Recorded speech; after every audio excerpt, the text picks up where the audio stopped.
Welcome to Pick Up and Deliver, the podcast where I pick up my audio recorder when I head out for a walk and deliver an episode to you while I stroll around. I'm Brendan Riley.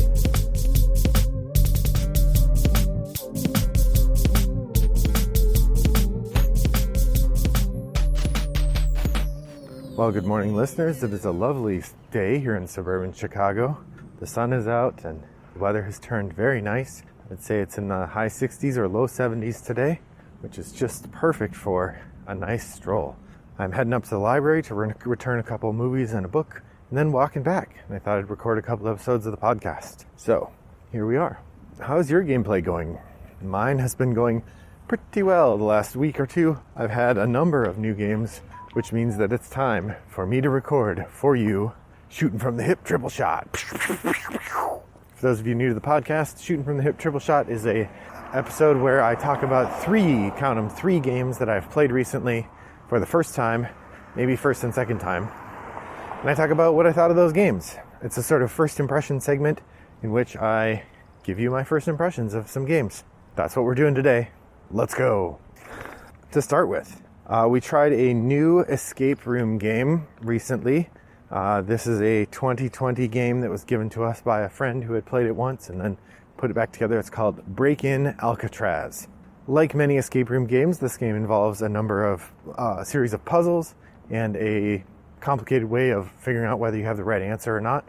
Break-In Alcatraz uses a combination of cards and an answer key system that's this sort of little strips. This elaborate 3D elaborate 3D box that's held together with snap-on plastic pieces. And this is the thing that makes the game pretty neat. So at the beginning, it looks like a box, and you're looking at stuff around the side of the box. Then as you continue to play, you open up the box and it sort of lays flat. Then you get to learn more about what you're finding. Then that part opens up even further, and you get to learn about what you're finding there and solve a bunch of puzzles. So the game uses a series of cards, some of which are depicted on the box, some of which you find by solving the puzzles that are depicted on the box. In terms of difficulty, I would say the box was medium. There were a couple puzzles that were pretty tricky where we had to use a clue. Most of them were easy enough. We did not have to use a clue. There was one where we actually had to walk all the way through the whole puzzle, and then when they told us the answer, we did not agree with their answer. So your mileage may vary if you're really in the mood for perfectly crafted puzzles, or we just didn't understand the puzzle. That's entirely possible. The theme was actually this interesting historical element. It was about the real life escape from Alcatraz event in the 60s, where the three escapees made paper mache heads and left them in their beds, and they escaped through a hole in the ventilation system that they had cut, and used a raft made of rain jackets, and it was really interesting. So the premise is that they needed help getting off the island, and you owed something to one of them, so you have to sneak onto the island to help them escape. That's the premise. It's kind of silly, but it worked all right. So, what I think, it was fine.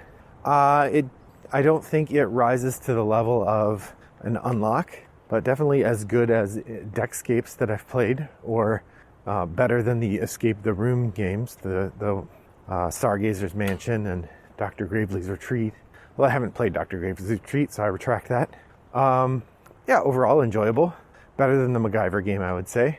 Probably on par with the Escape Room, the game, the one that comes with the big plastic gizmo that's got the different keys. It's probably on par with that in terms of difficulty. Worth checking out if you have a chance. I'm not sure. I don't know what retail was because it was given to me, so I can't comment on price. I know there are 2 other games in the series, so if this is something that you think sounds fun, there are multiple games that you could pick up. It also does not involve destroying any components, so you can always reassemble it and give it to someone else to play. So that was Break-In Alcatraz, designed by Rebecca Blau, Nicholas Carvoda, and David Yakos, with art by Steve Downer from PlayMonster as the publisher. That's 2020. The second game I want to talk about is actually a retheme of an older game. This is Stefan Risthaus's Mountain Goats. This was published in 2020 by BoardGameTables.com with art by Anka Gavril, and it is a re-implementation of Risthaus's 2010 game Level X, which was an abstract game without any theme. This game has a light theme of being mountain goats trying to climb a mountain. This is a small box game. There are 7 mountains, and each mountain has a different number of spaces on it. As a player, your job is to move your mountain goats up the various mountains.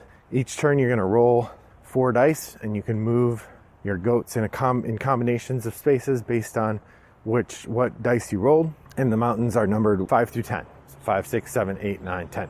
So there's 6 mountains to climb. If you get your goat to the top of a mountain, you get one of the little scoring tokens.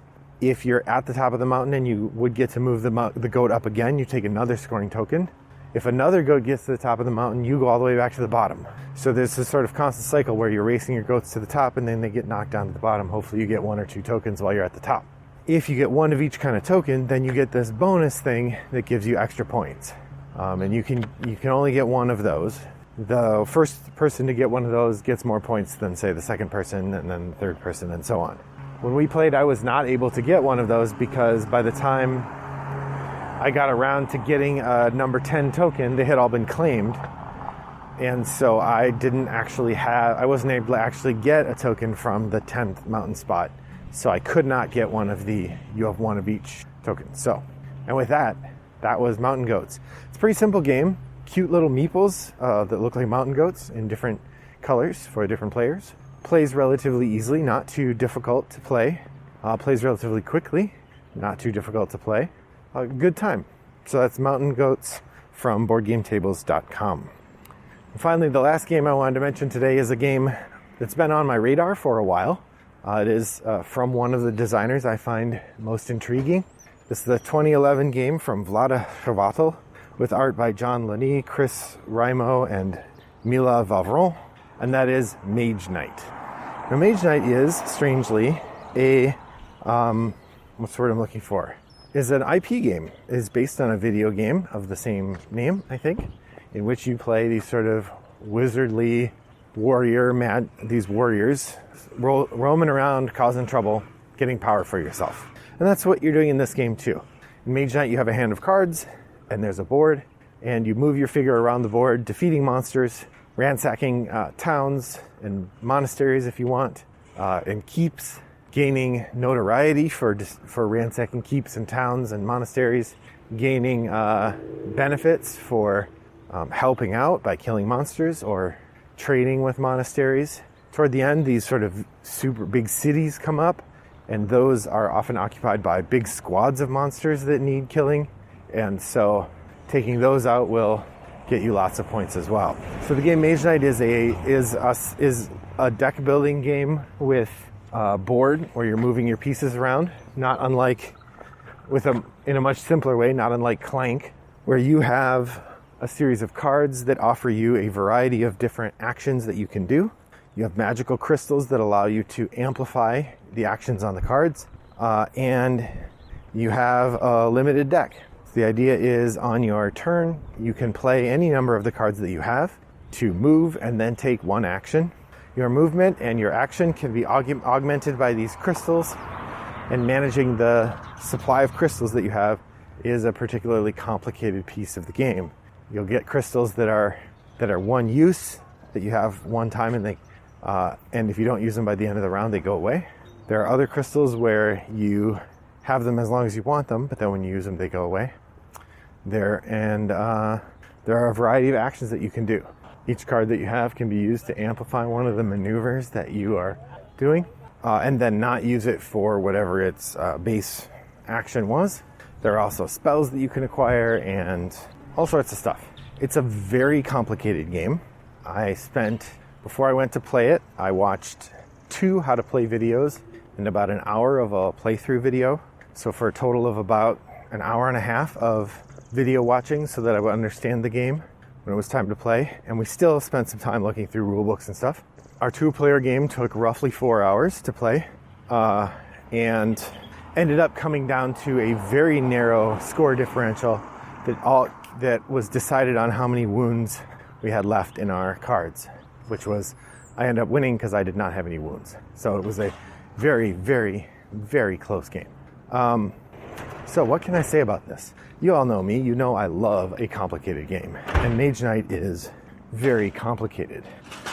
But it also, I mean, it makes sense once you understand the different complications. Like, the game has these a variety of elements and actions that feed off of one another in really interesting ways, but they all fit in a logical system. So once you understand the system, it works to play the game pretty well. The deck building part is pretty interesting. The way the rounds work, there are a certain number of rounds per night, and the way the game works is that you take a turn, and then at the end of your turn you're going to draw cards back up to your hand size, and then the other person takes a turn, and you go back and forth until you're both done. And then once somebody has used all the cards in their deck or decides they want to, they can declare the end of the day or the end of the round, and then you get one more opportunity to take a turn, and then it becomes nighttime and the values in the game change. Now, to give you a sense of how slow-paced the game is, like I said, we played for 4 hours. We played 3 days worth, so a day, a night, a day, a night, a day, a night. So 6 rounds. And maybe half a dozen turns for each round. So it runs pretty slow given all the other things that are happening. But like I said, really fascinating. This is definitely a game I could see myself enjoying a lot. Definitely suits solo play really well. There is some interplayer interaction where you're competing with one another or battling one another, but that's not a huge part of the game. Ultimately, you're competing on points, and that worked out fine. All in all, I really liked it. The puzzle of trying to figure out what to do each turn was great. At the same time, a huge portion of what you're trying to figure out how to do is move around. I had multiple turns where I had something cool I could do with my cards, but I couldn't do it because I was not in the right place. And in order to get to the right place, I had to spend some of my cool cards just to be able to move. So the movement part is my least favorite element, although it does add the necessary constriction to your options to make for a really compelling gameplay experience. So overall, Mage Knight was an interesting experience that I'm looking forward to trying again, maybe with different characters, and there are a variety of expansions that we might mix in as well. So have you played either Mountain Goats or Mage Knight or Break-In Alcatraz? If so, drop by Board Game Geek Guild 3269 and let me know what you think of those games. Otherwise, just let me know what else you've been playing. You can reach me on Board Game Geek at Wombat929, by email, brendan@rattleboxgames.com, or on any of the asynchronous board game platforms like Board Game Arena or yukata.de, where I would be happy to play a game with you if you were so inclined. Thanks for joining me on my walk today. I hope your next walk is as pleasant as mine was. Bye-bye.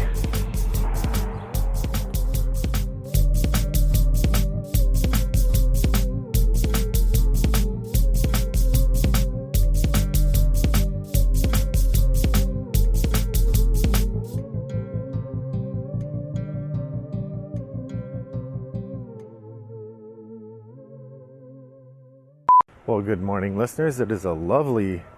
dang it. I forgot the books that I was taking to the library. The whole point of going for this walk was to return some things to the library, and then I forgot them. Arrgh. Hold on. Brought to you by Rattlebox Games.